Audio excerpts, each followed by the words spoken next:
మాట్లాడితే నువ్వు ఇంతవా నేను అడుగుతున్న ట్విట్టర్లో పెట్టినోని అరెస్టును ఖండించినోని. నా భార్య నా బిడ్డను తిడితే నాకు నొప్పి అవుతుంది, కానీ నీకు ఒక ఆడపిల్లను అవమానిస్తుంటే నీకు నొప్పి కాదా? ఏ సంస్కృతిలో ఉన్నారని నేను అడుగుతున్నా అధ్యక్ష. తోడుకలు తీస్తే అధ్యక్ష, ముఖ్యమంత్రిగా చెప్తున్న ఒక్కనొక్కని బట్టలు పదేసి రోడ్డు మీద తిప్పిస్తా అధ్యక్ష. ఎవడు పడితే వాడు ఏదో ఒక ట్యూబ్ పెట్టుకొని మమ్మల్ని ఇష్ట రాజ్యంగా అధ్యక్ష. ఒక ముఖ్యమంత్రి తన వ్యక్తిగతంగా సోషల్ మీడియాలో చేసినటువంటి కామెంట్స్ను ఫీల్ అయ్యారండి. మనం కూడా 100% ఖండించాల్సిందే. ముఖ్యమంత్రి అయినా ఒక సాధారణ వ్యక్తి అయినా ఎవరైనా సరే వాళ్ళని వ్యక్తిగతంగా వాళ్ళ కుటుంబ సభ్యులను లేదా వాళ్ళ కుటుంబంలో ఉన్నటువంటి మహిళలను కించపరుస్తూ ఎవరు మాట్లాడినా కూడా తప్పు. ఎవరి వ్యక్తిగత జీవితాల్లో కూడా ఎవరు, అది మీడియా కానీ సోషల్ మీడియా కానీ. మరి ముఖ్యమంత్రి గారికి అంత బాధ కలిగి అంత నొప్పి జరిగినప్పుడు ఆయన అన్నాడు నొప్పి అవుతుందా లేదా అనే పదం ఆయన వాడాడు. మరి ఆయన అన్నప్పుడు అంత వ్యక్తిగతంగా బాధపడ్డప్పుడు మరి వేరే వాళ్ళకు కూడా అది వర్తిస్తుంది కదా. మరి వేరే వాళ్ళని కూడా అట్లనే వాళ్ళ ఫోటోలు పెట్టి ఇటు పక్కన ఇంకో ఫోటో పెట్టి మరి వాళ్ళ మీద రాసి వాళ్ళ మీద థంబ్నెయిల్స్ పెట్టి అవి టెలికాస్ట్ చేసి అవి మీడియాలో పోస్ట్ చేసి యూట్యూబ్లలో పెట్టేసి లింకులలో పెడితే మరి వాళ్ళకు ఇలాంటి బాధ వర్తించదా? ఈ మాటలు సేమ్ ఇప్పుడు ఆ మీడియా సంస్థకు వచ్చింది. ఆయన ఏమన్నాడు, నిండు అసెంబ్లీలో నిలబడి బట్టలు కూడా తీసి కొడతా మీడియా ముసుగులో ఎవరైనా విపరీతంగా వ్యవహరిస్తే అనేటువంటి మాట కూడా అన్నారు. అమర్ గారు, ఆయన భాష అభ్యంతరకరమే కానీ ఆయన ఆవేదన మాత్రం నిజమైందే కదా. అదే అంటున్నాను. ఇవాళ నేను అనేది ఇప్పుడు రేవంత్ రెడ్డి గారికి జరిగినా, అది కేటీ రామారావు జరిగినా, లేకపోతే కేసీఆర్ కు జరిగినా, ఇంకో రాజకీయ నాయకుడికి జరిగినా, ఎవరికి జరిగినా కూడా ఎవరికి వాళ్ళ మీడియాకి అధికారం ఎవరిచ్చినారు? అసత్యాల్ని, అర్ధసత్యాల్ని, అభూత కల్పనల్ని అడ్డగోలుగా ప్రచారం చేయడానికి మీడియాకి ఎవరిచ్చినారు?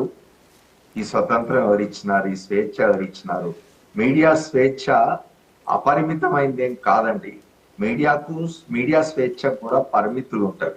ఇతరుల అవతలి వ్యక్తుల ప్రతిష్టను దెబ్బతీసే విధంగా, వ్యక్తిగత ప్రతిష్టను కావచ్చు, వ్యవస్థల ప్రతిష్టను కావచ్చు, దెబ్బతీసే విధంగా అసత్యాలు, అర్ధసత్యాలు, అభూత కల్పనలు రాస్తే, చూపిస్తే, మాట్లాడితే దాన్ని సహించి ఊరుకోవాల్సిన అవసరం లేదు. తప్పనిసరిగా వాటి మీద పరిమితులు ఉండాల్సిందే. అయితే ఆ పరిమితులు ఎవరు పెట్టాలి, ఎవరు విధించాలి? ఈ పరిమితులు మీడియా మీద ఆంక్షలు ఎవరు విధించాలి అన్నప్పుడు మనం మొదటి నుండి చెప్తున్నది ఏమిటి అని అంటే, ఈ పరిమితులు అనేవి మనం విధించుకోవాల్సినవి.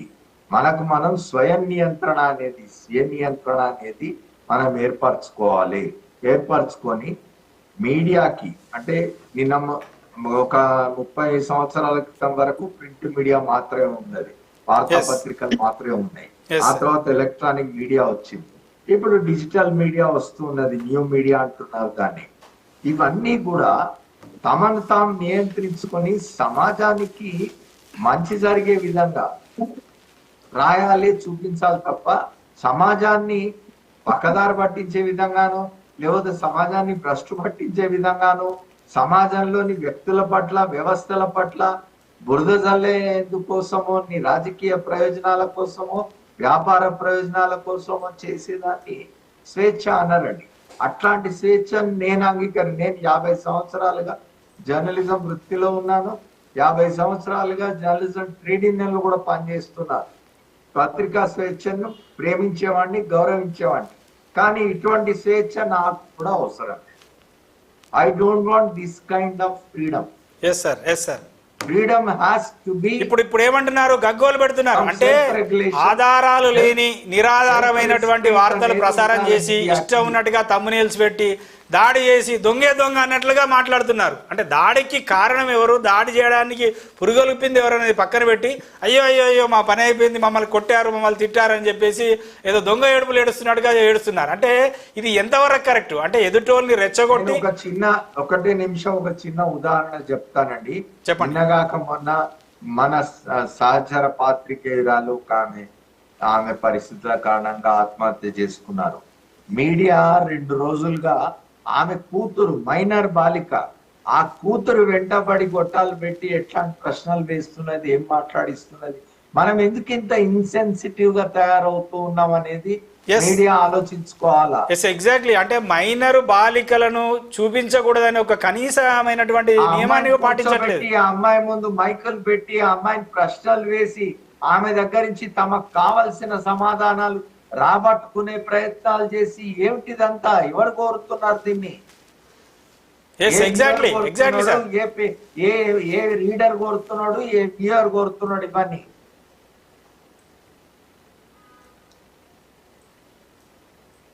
చెప్పండి సార్. Exactly sir. అంటే మీరు చెప్పేది కరెక్ట్ అంటున్నాను. అంటే ఒక మైనర్ బాలికను చూపించకూడదు, ఇట్లాంటి సెన్సిటివ్ అంశాలలో అసలు మైనర్లు కానీ బాలికలు ముఖ్యంగా వాళ్ళని స్క్రీన్ పైన కానీ లేకపోతే పత్రికల్లో కానీ వేయకూడదు. వేసిన వాళ్ళ ముఖానికి మాస్క్ వేయాలి, లేదంటే వాళ్ళ ముఖం కనిపించకుండా చేయాలి. ఇట్లాంటి కొన్ని నియమ నిబంధనలు తప్పనిసరి అయితే అవి వదిలేసి మీరు అన్నట్టుగా కేవలం రేటింగ్స్ కోసం లేకపోతే చేస్తున్నారు. అంటే ఇప్పుడు రెండు విషయాలు ఉన్నాయి సార్. ఒకటేమో వ్యక్తిగతంగా రాజకీయంగా కక్షలతో ఒక రకమైన లోపల ఒక ఉద్దేశాలను పెట్టుకొని బయట చేయడం. రెండవది ఏంటంటే మొత్తంగా మొదటి నుంచి మీరు యునైటెడ్ ఏపీ నుంచి తెలంగాణ వచ్చిన వరకు చూస్తున్నారు. యునైటెడ్ ఏపీ నుంచే తెలంగాణ అంటేనే ఒక రకమైన నరనరాన వ్యతిరేకత ఉన్నటువంటి కొన్ని మీడియా సంస్థలు ఇప్పుడు కేసీఆర్ గారు ఉన్నంత కాలమేమో కొంచెం ఒక దశలో భయపడ్డారు, ఇంకొక దశలో భయపడ్డట్టుగా నటించారు. కేసీఆర్ గారు టర్మ్ అయిపోగానే అక్కడ చంద్రబాబు నాయుడు, ఇక్కడ రేవంత్ రెడ్డి అధికారంలోకి రాగానే నేను వీటిని పొలిటిసైజ్ చేయట్లేదు. నేను ఓవరాల్గా తెలంగాణ రాష్ట్ర ప్రయోజనాలను భంగం కలిగించే విధంగా వివరిస్తున్నారనే విధంగా చెప్తున్నాను. ఎందుకంటే చాలా సందర్భాల్లో మనం చూస్తున్నాం, చాలా సందర్భాలలో పర్సనల్గా నేను ఎవరిని విమర్శించట్లేదు, కానీ తెలంగాణ రాష్ట్ర ప్రయోజనాలను భంగం కలిగించే విధంగా లేకపోతే రాజకీయంగా ఒక కేసీఆర్నో ఒక కేటీఆర్నో పర్సనల్గా వాళ్ళను మొత్తంగా డ్యామేజ్ చేస్తే ఇక మా వ్యవహారాలు మేము అనుకున్నట్టుగా సాఫీగా సాగిపోతాయనే ధోరణిలో, అంటే పర్సనలే పొలిటికల్గా విమర్శిస్తే ఎవరి ఇష్టం వాళ్ళు. రాజకీయంగా ఏమైనా తప్పులు చేస్తే పొరపాట్లు చేస్తే నువ్వు కేసీఆర్ విమర్శి, కేటీఆర్, రేవంత్ రెడ్డి చంద్రబాబు ఎవరైనా విమర్శించు, నేను దాని గురించి చెప్పట్లేదు.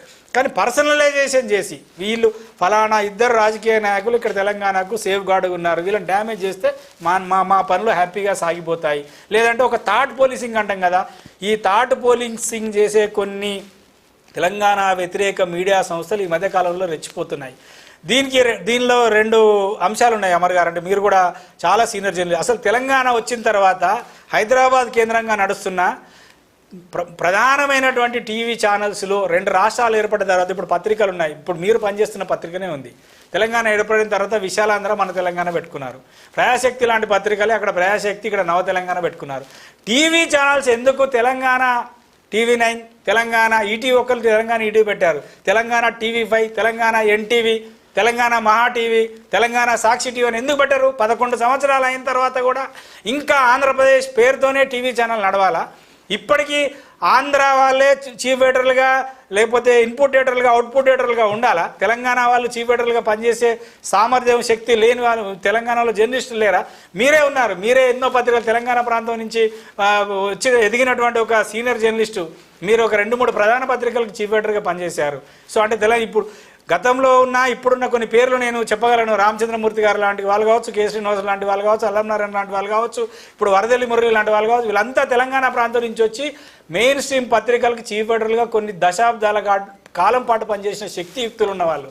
మరి ఎందుకు టీవీ ఛానల్స్లలో తెలంగాణ వాళ్ళు సీఈఓలు కావట్లేదు? తెలంగాణకు అసలు సపరేట్ యూనిట్ పెట్టట్లేదు. 11-12 ఏళ్ళు అయిన తర్వాత కూడా ఇంకా యునైటెడ్ ఏపీ పేరుతోనే ఛానల్ నడవాలా? మీరు ఒక విషయంలో నేను మీతో ఏకీభవించానండి. ఆంధ్ర ప్రాంతానికి సంబంధించిన వాళ్ళు ఇక్కడ తెలంగాణలో, హైదరాబాద్ లో మీడియాలో ఉండకూడదనో, మీడియా నేను ఉండకూడదు అనట్లేదు. వినండి. వాళ్ళు ఇక్కడ లీడ్ చేయకూడదనో అనడం కరెక్ట్ కాదండి. మీడియా ఎక్కడైనా ఉండొచ్చు. మీడియా ఆంధ్రప్రదేశ్ కావచ్చు, తెలంగాణ కావచ్చు, బీహార్ కావచ్చు, మహారాష్ట్ర కావచ్చు, ఎక్కడైనా కావచ్చు.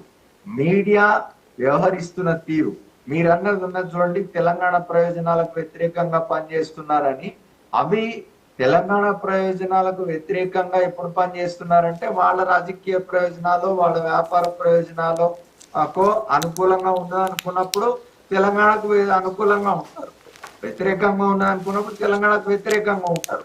వాళ్ళకు ఒక రాజకీయ సిద్ధాంతం, ఒక రాజకీయ ప్రయోజనం ఇదంటూ ఏముండదు.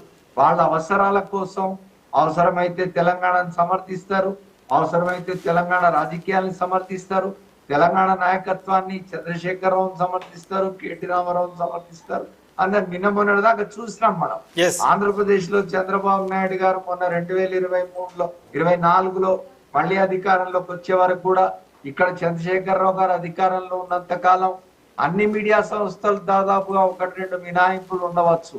అన్ని మీడియా సంస్థలు ప్రభుత్వానికి బాగా ఊదినవే కదా. అవును, ఆహా ఓహో అన్నారు, అంటే అనివార్యంగా అన్నారు సార్, అక్కడ అనివార్యంగా, ఎందుకంటే అనకపోతే నడవదు కాబట్టి అన్నారు. అధికార మార్పిడి జరిగేసరికి ఇప్పుడు మళ్ళీ టోన్ మార్చి మాట్లాడుతున్నారు. ఇవన్నీ కూడా ఊసరవల్లి రంగులు మార్చినట్టే మీడియా కూడా తన అవసరాల కోసం, తన ప్రయోజనాల కోసం, Exactly. ఆ ప్రయోజనాలు రాజకీయ ప్రయోజనాలు కావచ్చు లేదా వ్యాపార ప్రయోజనాలు కావచ్చు, ఈ రెండే కదా ఉండేది మీడియాకి. ఇంకే ఉంటాయి? ఎస్ మిగతా అతిథులతో మాట్లాడించండి. ఎస్ ఎస్ మీరు